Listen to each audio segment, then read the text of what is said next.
Biraz daha tatlı.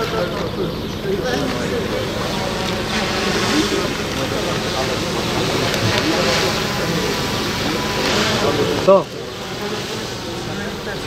Şu anda üzerinde bulunduğumuz kale içi, Diyarbakır Sur içi 12.500 yıldır kesintisiz insan yaşamının devam ettiği önemli bir alandayız.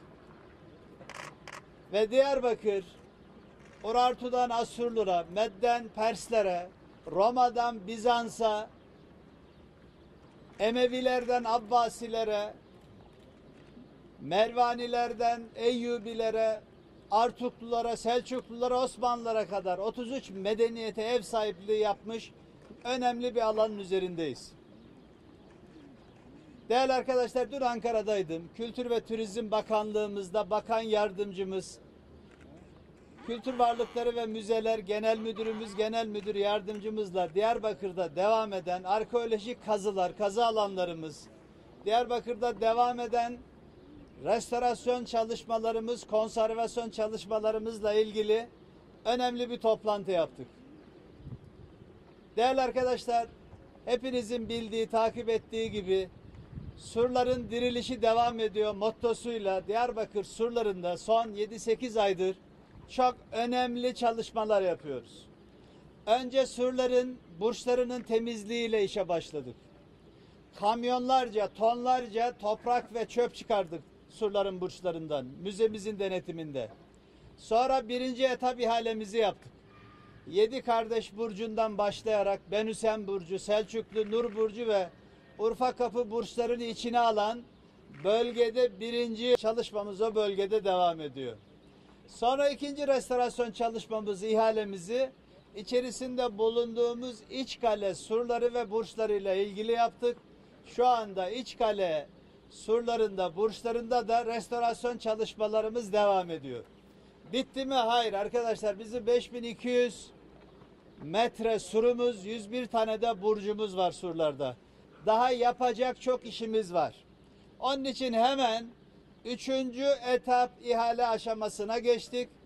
Hemen Dağkapı Meydanı'ndaki 1, 2 nolu, 5 nolu, 7 ve 8 nolu burçları içine alacak 3. etap restorasyon ihalemizi de EKAP'a girdik. İhale günümüz belli. İnşallah 3. ihalemizi de yakında yapıp Dağkapı bölgesindeki burçlarda da restorasyon çalışmalarına başlamış olacağız. Bitti mi? Hayır.